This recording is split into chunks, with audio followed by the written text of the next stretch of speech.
자, 오늘 이 시간에는 질그릇 같은 인생이라는 제목을 가지고 말씀을 나누려고 합니다.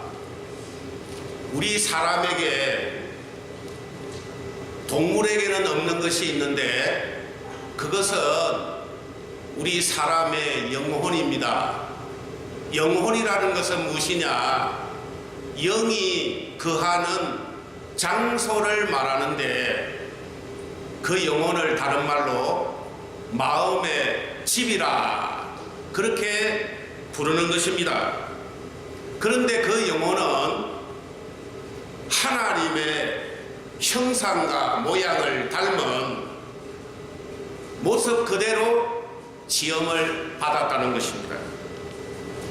뿐만 아니라 하나님께서 땅의 흙으로 사람을 지으시고 생기를 그 코에 불어 넣으셔서 우리를 이 땅에 살게 하신 것입니다. 그래서 창세기 2장 7절에 여호와 하나님이 땅의 흙으로 사람을 지으시고 생기를 그 코에 불어 넣으시니 사람이 생명이 되니라 그렇게 말씀을 하신 것입니다. 전능하신 하나님, 창조주 하나님이 우리를 창조하셨기에 우리 한 사람 한 사람은 바로 하나님의 글작품이라는 사실을 여러분들이 깨달으셔야 됩니다. 자, 우리는 누굽니까? 하나님이 만드신 하나님의 글작품입니다. 시편 139장 14절에 내가 주께 감사하오며 나를 지으시니 신묘 막식하심이라 그렇게 말씀하셨는데 우리 각 사람 한 사람 한 사람이 너무나도 오묘하고 위대하게 만들어진 하나님의 작품이라고 말씀하신 것입니다. 그런데 우리 사람의 인체와 지구는 너무나도 닮고 흡사합니다. 해와 달은 사람의 눈에, 그리고 강이나 물은 사람의 피에, 숲은 사람의 머리카락에, 땅은 사람의 피부와 살에, 그리고 금이나 돌은 사람의 뼈에 해당되는 것입니다.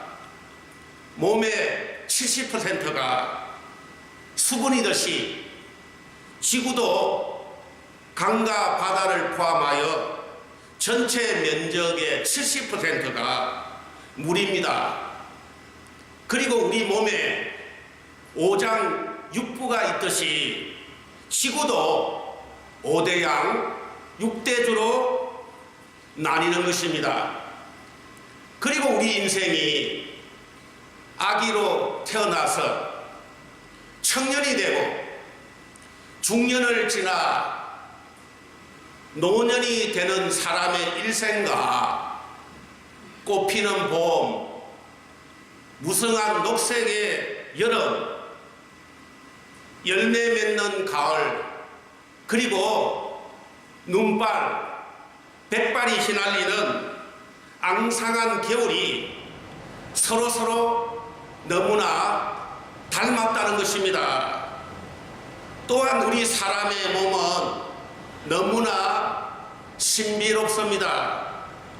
자동차를 만드는데 13,000개의 부속품이 들어가고 비행기를 만드는 데는 300만 개의 부속품이 들어가고 우주 왕복선을 만드는 데는 500만 개의 부품이 들어간다고 그렇게 말합니다. 그런데 우리 사람의 몸 안에는 무려 여러분 놀라지 마십시오.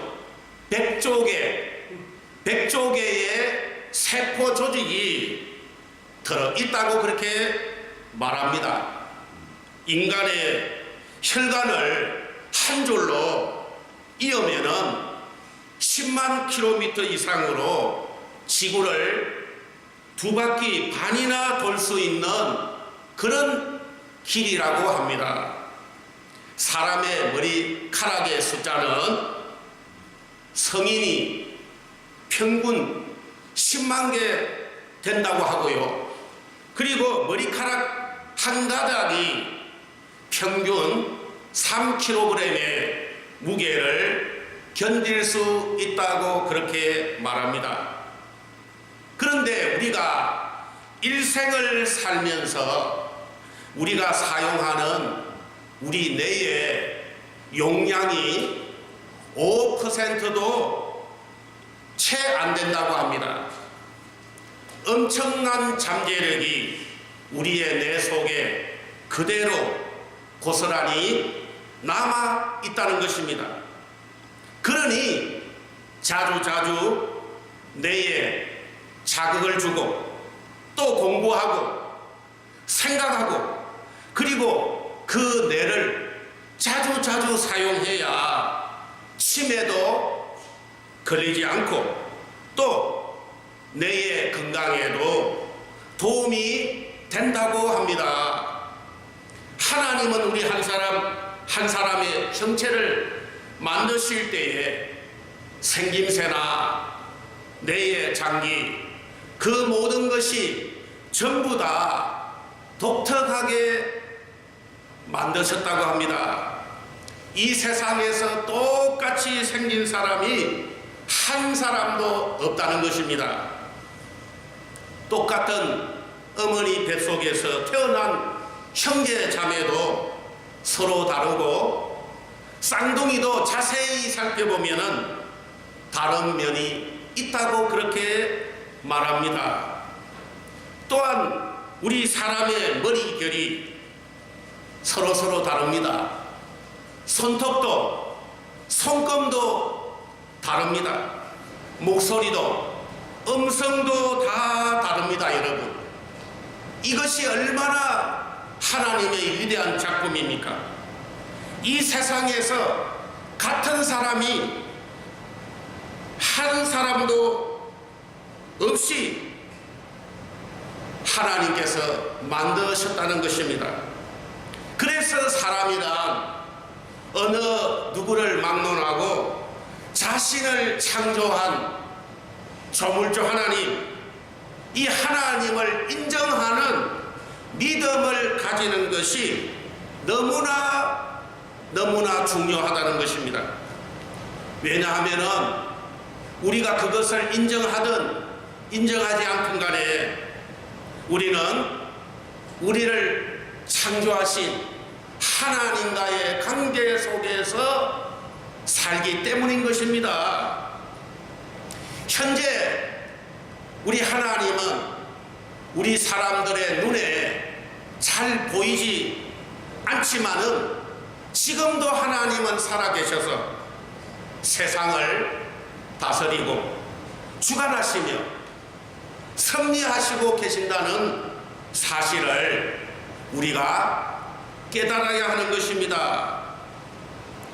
또한 하나님께서는 우리가 하나님을 잘 이해하고 알 수 있도록 하기 위하여 우리에게 하나님의 말씀이 기록한 성경을 우리에게 주셨습니다. 우리는 하나님의 영, 성령의 감동을 받아 기록한 하나님의 말씀인 성경을 통하여 하나님에 대한 올바른 지식과 믿음을 가질 수 있게 된 것입니다. 그리고 하나님께서 우리에게 주신 그 믿음의 눈으로 모든 세계를 바라볼 때에 비로소 우리가 어떤 존재인가, 내가 어떤 존재인가 하는 것을 바로 알 수 있게 되는 것입니다. 하나님의 말씀인 성경은 우리들에게 크게 두 가지의 사실을 가르쳐 줍니다. 첫째는 우리들에게 하나님이 누구이신가를 가르쳐 주는 것입니다. 성경은 이 세상에서 유일하게 하나님을 가르쳐 주고 하나님을 알도록 계시해 주는 그런 책인 것입니다. 그래서 우리는 성경을 통해 하나님이 누구이신지를 알 수 있게 되는 것입니다. 두 번째는 성경은 우리에게 내가 누구인가, 나는 누구로부터 태어났고 나는 이 세상에 살다가 앞으로 어디에 갈 것인가 하는 것을 가르쳐 주는 것입니다. 그러므로 성경은 우리에게 하나님이 누구이신지와 인간이 누구인가를 가르쳐 주심으로 우리는 성경을 통해서 하나님을 아는 믿음을 얻게 되고 나 자신에 대해서도 알 수 있게 된다는 것입니다. 내가 이 세상에서 우리가 그야말로 가장 탁월한 인간답게 살아가려면은 먼저 내가 하나님에 의해 지음받은 영적인 피조물이므로 우리 마땅히 창조하신 하나님의 뜻에 따라서 살아가야 한다는 사실을 깨달아야 하는 것입니다. 인간이 인간답게 살지를 못하고 늘 고독하게 외롭게 그렇게 잘못 살아가는 이유는 내가 어떤 존재인가를 알지 못하는 영적인 무지 때문인 것입니다. 하나님을 믿지 아니하는 사람들은 인간을 너무 지나치게 가대평가하는 그런 경향이 있습니다. 사람이 개발한 반도체 4기가 용량의 칩 하나에 640건의 책이 들어가고 또한 반도체 8기가 용량의 칩 하나에는 2만 건 백과사전 정도의 책이 들어간다고 그렇게 말합니다. 자, 그러니 사람을 하나님같이 그런 존재로 생각하면서 살아가는 사람들이 있습니다.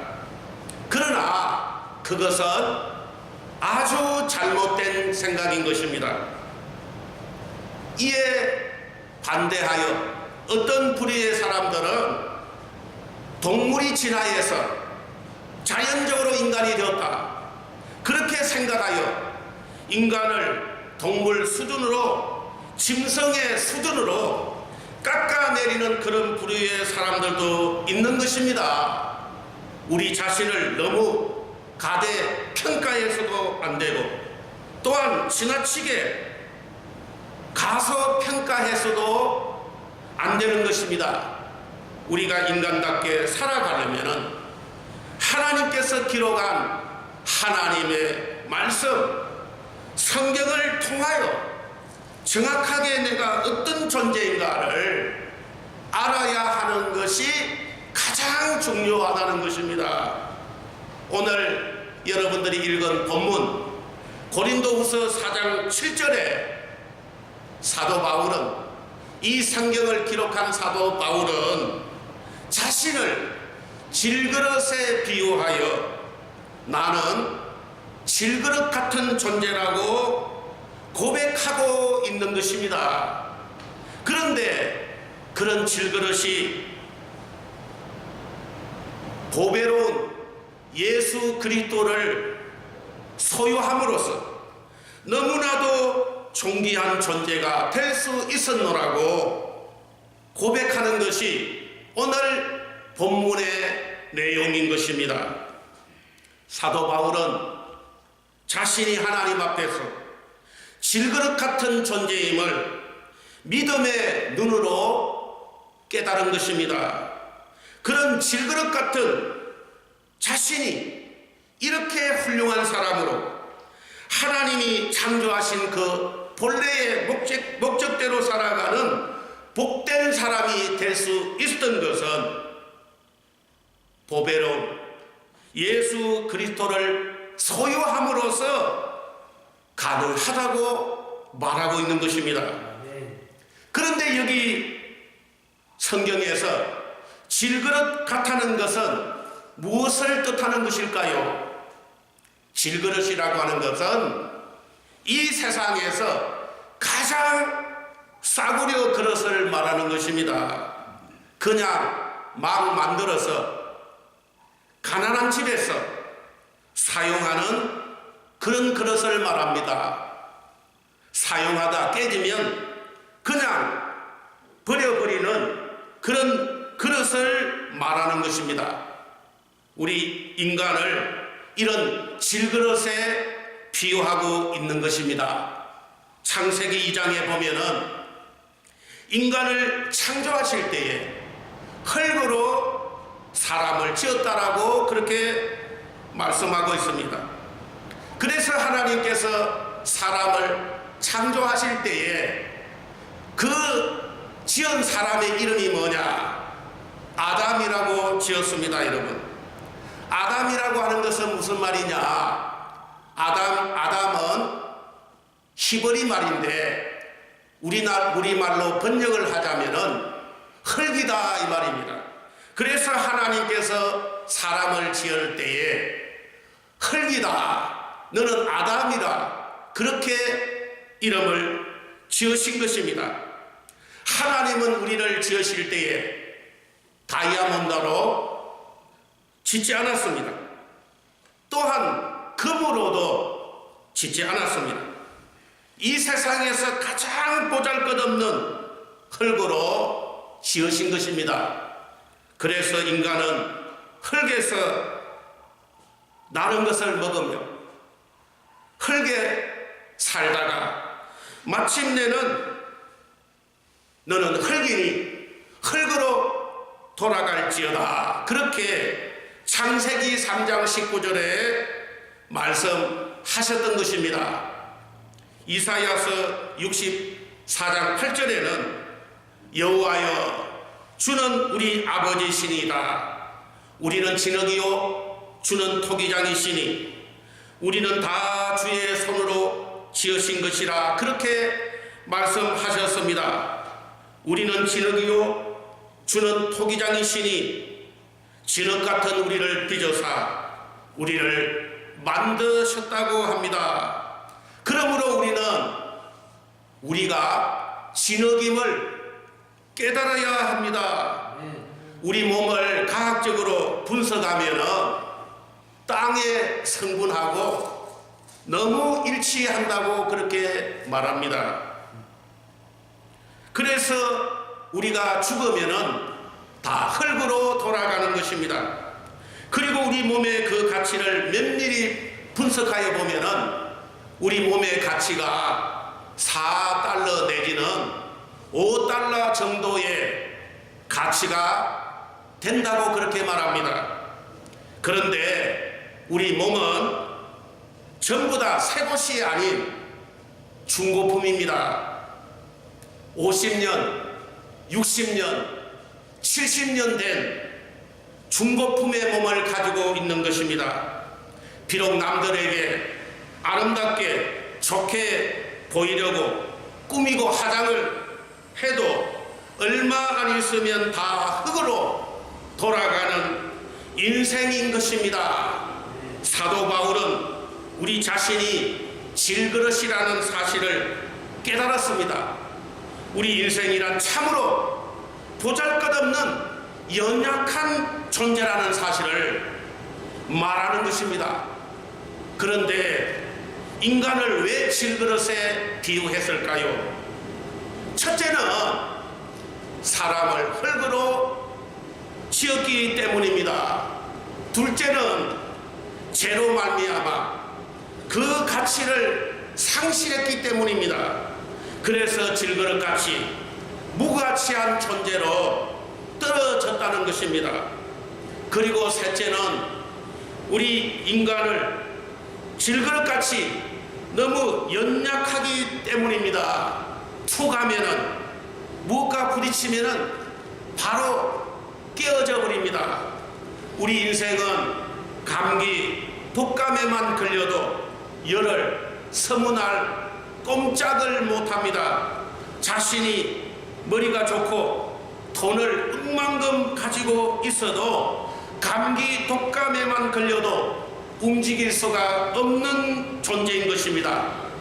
그뿐입니까? 사소한 말 한마디, 말 한마디만 들어도 그만 상처를 받아버립니다. 그 말 한마디 때문에 잠을 자지 못하는 것이 바로 뭡니까? 우리 인생이라는 것입니다. 그래서 인생을 질그릇 같은 존재라고 말하는 것입니다. 사도 바울이 위대한 인물이 될 수 있었던 것은 자신이 하나님 앞에 질그릇같이 보잘것없는 그런 존재라는 사실을 깨달았기 때문인 것입니다. 그래서 그는 하나님 앞에 귀하게 쓰임받았던 것입니다. 여러분, 그런데 사도 바울은 헬라 철학을 배웠고 가마리알 문화에서 그 가마리알 철학도 마스터했고 바리새인이요 히브리인 중에 히브리인이라고 그렇게 고백했습니다. 사실 사도 바울은 자랑할 것이 너무나도 많은 사람입니다. 그러나 그는 하나님 앞에서 자신의 참모습을 발견했을 때 나는 너무나 무가치한 자이구나 하는 것을 깨닫게 되었던 것입니다. 그때 비로소 그는 겸손하게 낮아졌고 하나님의 은혜를 붙들지 않아야하면 살아갈 수 없는 그런 하나님의 은혜를 붙드는 귀한 사람이 되었던 것입니다. 우리 하나님을 믿는 사람들이 언제 변화가 되느냐? 내가 질그릇 같은 존재라고 하는 사실을 깨닫게 될 때, 그때 바로 비로소 우리가 깨닫게 되는 것입니다. 교회를 다니면서 내가 질그릇이라는 사실을 어떤 사람은 10년 만에 깨닫는 사람도 있고 어떤 사람은 20년, 어떤 사람은 50년 만에 깨닫는 사람도 있는데 그것을 깨닫기 전에는 잘 변화되지 않는 것이 바로 우리 인생인 것입니다.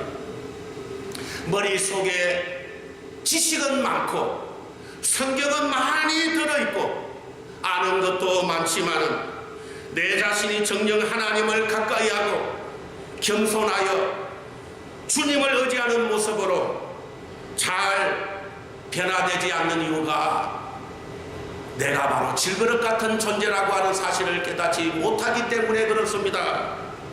그러나 어느 순간인가 나도 모르게 순식간에 내가 정녕 질그릇 같은 존재임을 깨닫고 하나님을 가까이 하고 주님을 붙드는 믿음의 사람이 되는 것입니다. 시편 39장 4절에 다윗은 이렇게 고백했습니다. 여호와여 나의 종말과 연한이 언제까지인지 알게 하사 내가 나의 연약함을 알게 하소서. 다윗은 내가 질그릇 같은 존재임을 알게 해달라고 기도했습니다. 다윗이라고 하는 사람은 이스라엘 왕의 보좌에 앉아 있지만은 내가 질그릇 같은 존재임을 잊지 않게 하옵소서, 이런 기도를 늘 수시로 하나님 앞에 드렸던 것입니다. 사탄 마귀는 지금 이 시간에도 우리들로 하여금 우리가 가지고 있는 여러 가지 능력과 재능을 통하여 우리를 포장하여 우리가 질그릇인 것을 잊어버리게 만들고 우리를 교만하게 만드는 것입니다. 그래서 인생을 잘못되게 하는 것입니다. 사탄은 이 세상에서 우리에게 어둠과 무지를 주는 어둠의 주관자입니다. 고린도후서 4장 4절에 그 중에 이 세상의 신이 믿지 아니하는 사람들의 마음을 혼미하게 하여 그리스도의 영광의 복음의 강체가 비치지 못하게 함이니 그리스도는 하나님의 형상이라 그렇게 말씀하셨습니다. 내가 건강하다고, 돈이 좀 있다고, 건세가 있다고, 명예를 가졌다고, 학벌을 가졌다고 나의 질그릇됨을, 내 속에 있는 질그릇을 보지 못하여 교만해지면은 그때부터 하나님은 그 사람을 물리치시는 것입니다. 베드로전서 5장 5절로 6절에 젊은 자들아 이와 같이 장로들에게 순종하고 다 서로 겸손으로 허리를 동이라. 하나님은 교만한 자를 대적하시되 겸손한 자들에게는 은혜를 주시느니라. 그러므로 하나님의 능하신 손 아래에서 겸손하라. 때가 되면 너희를 높이시리라. 그렇게 말씀하셨습니다. 그렇지만 자기 자신이 질그릇 같은 존재라는 사실을, 연약하고 부족한 존재라는 사실을 늘 믿음으로 잊어버리지 않고 살아가는 사람은 아무리 잘되고 높아져도, 자신이 원하는 것을 성취하고 이루어도 나는 질그릇입니다 하고 고백할 수 있는 것입니다. 그리고 오늘 내가 여기까지 온 것도 다 하나님의 은혜인 줄로 믿습니다라고 하는 그런 고백이 나오는 것입니다. 그럴 때 그를 하나님이 높여주시고 참된 길로 인도해 주시고 복된 길로 나아가도록 형통의 문을 열어주시는 것입니다. 오늘 본문 말씀의 핵심은 비록 인간이 질그릇같이 연약하고 무지하고 무가치하지만 그 속에 예수 그리스도의 보배가 들어갈 때에 인간은 예수 그리스도로 말미암아 너무나 존귀하고 훌륭하고 보배로운 존재가 될 수 있다는 것을 말하는 것입니다. 사도 바울은 자신을 질그릇같이 연약하기 짝이 없는 존재였으나 보배로운 예수 그리스도를 믿음으로 말미암아 상상도 할 수 없는 탁월한 능력의 사람으로 하나님이 맡기신 사명을 성취하는 위대한 사람이 되었노라고 고백하고 있는 것입니다. 고린도후서 4장 8절로 9절에 우리가 사방으로 우겨쌈을 당하여도 쌓이지 아니하며 답답한 일을 당하여도 낙심하지 아니하며 핍박을 받아도 버림받지 아니하며 거꾸로 뜨림을 당하여도 망하지 아니하고 그렇게 말씀하셨습니다. 여기에서 첫 번째 사방으로 우겨쌈을 당하여도, 두 번째 답답한 일을 당하여도, 세 번째 핍박을 받아도, 네 번째 거꾸로 뜨림을 당하여도, 이 네 가지 종류의 말은 너무나 중요한 말입니다. 왜냐하면 사도 바울이 감격에서 이런 말을 하는 것이기 때문입니다.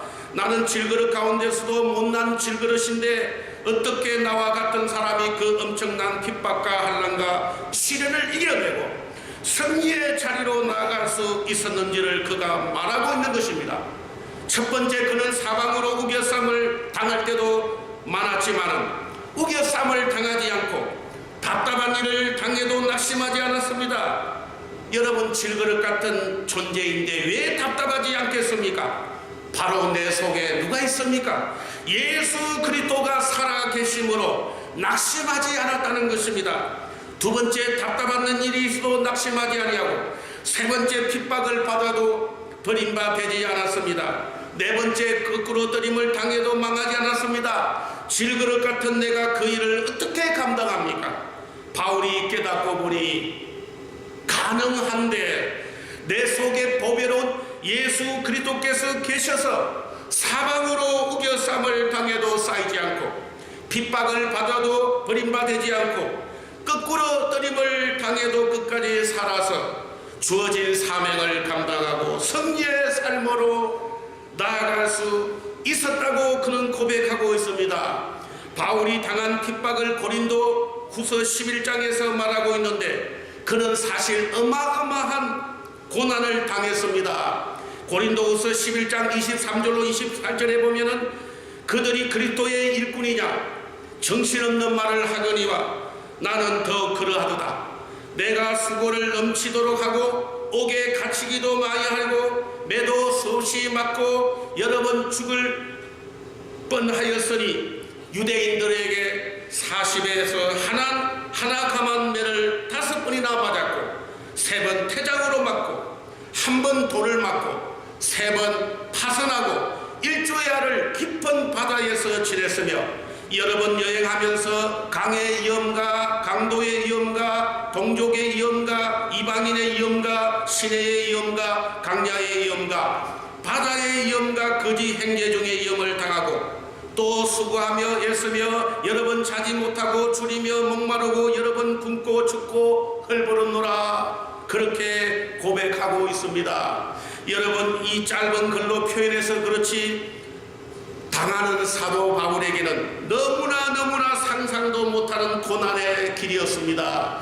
그럼에도 불구하고 질그릇 같은 내가 이겨냈다는 것입니다. 어떻게 이겨냈습니까? 내 속에 보배로운 예수 그리스도가 계셔서 이 모든 어려움을 승리하게 되었다고 고백하고 있습니다. 고린도후서 4장 7절에 우리가 이 보배를 질그릇에 가졌으니 이는 심히 큰 능력이 하나님께 있고 우리에게 있지 아니함을 알게 하려 함이라.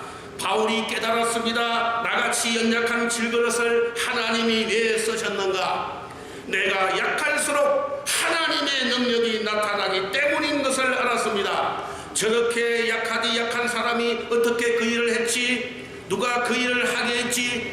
바울을 보니까 바울이 믿는 하나님이 살아계시는구나, 예수 그리스도가 살아계시는구나, 그걸 나타내기 위해서 하나님이 보배를 주셔서 바울을 사용해 주셨다는 것입니다.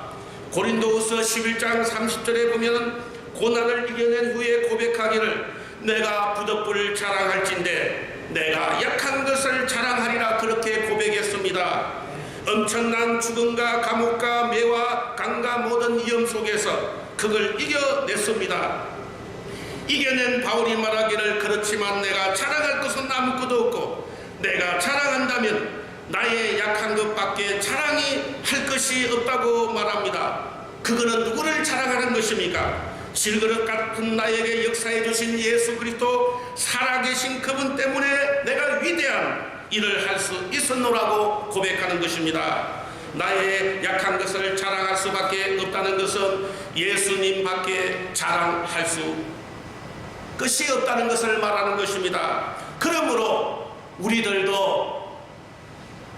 우리가 비록 육신으로는 연약하고 다른 사람 눈에는 약한 사람이지만 우리 마음속에 예수 그리스도가 살아계시면 무엇이든지 다 감당할 수 있는 위대한 사람이 될 수 있다라고 바로 고백하는 것입니다. 김익두라고 하는 사람이 있었습니다. 김익두라고 하는 사람은 일제시대 때 항해도 안 하겠어 소문난 깡패였습니다. 나이 16살 때 가그 시험에 떨어지고 17살 때 창사하다 실패하자 그 후에는 허구한 날 술 마시고 노름으로 세월을 보냈던 사람입니다. 그는 힘이 굉장했습니다. 손이 속뚜껑만 해서 한방 치면 사람들이 뻑뻑 나가 떨어졌습니다. 김익두가 나타났다면 모든 상인들이 벌벌 떨고 그 사람이 술집에서 술을 마시면 술값을 달라 어디 말할 수 있습니까? 그냥 떼이고 마는 겁니다. 그 당시 소 팔고 뭐 팔러 다니는 사람들이 선앙당을 지나면서 돌을 얹고 침 뱉으면서 오늘 김익두를 만나지 않게 해달라고 그렇게 빌었다고 합니다. 그렇게 못난 질그릇인 김익두가 그 속에 예수를 믿고 그리스도를 닮게 되었습니다. 그래서 신학교 가서 목사가 되었습니다. 유명한 부흥사가 되어 일생 동안 776번 부흥회를 인도했습니다. 그가 안수하면 안전뱅이가 일어나고 소경이 눈을 뜨는 듯 기적이 일어났던 것입니다. 초대교회처럼 큰 기적이 일어났습니다. 기머거리의 귀가 열렸습니다. 기믹도라는 불량배요, 쓸모없는 사람이요, 온 백성에게 두려움 주고 손가락질 받던 사람이 예수 그리스도를 보배로 가졌을 때 존귀한 하나님의 사람으로 변화되었던 것입니다. 그러므로 우리는 내가 그리스도와 함께 십자가에 못 박혀 죽었나니 그런즉 내가 산 것이 아니요 오직 내 안에 그리스도께서 사신 것이라. 이제 내가 육체 가운데 사는 것은 나를 사랑하사 나를 위하여 자기 몸을 버리신 하나님의 아들을 믿는 믿음 안에서 사는 것이라. 이렇게 고백했습니다.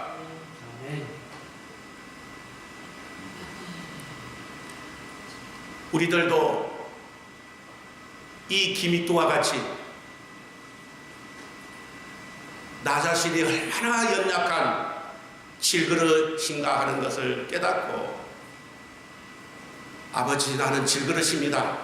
그러니 나 혼자의 힘으로는 살 수 없으니 우리 하나님 나를 불쌍히 여겨주시고 예수 그리스도를 보배로 삼게 해 주셔서 나의 남은 여생을 하나님과 함께 살아가게 해달라고 그렇게 기도함으로 항상 하나님이 여러분들과 함께하고 여러분들의 삶 속에 늘 하나님이 동행하는 그런 복된 저와 여러분들이 되시기를 주님의 이름으로 축원합니다. 아멘.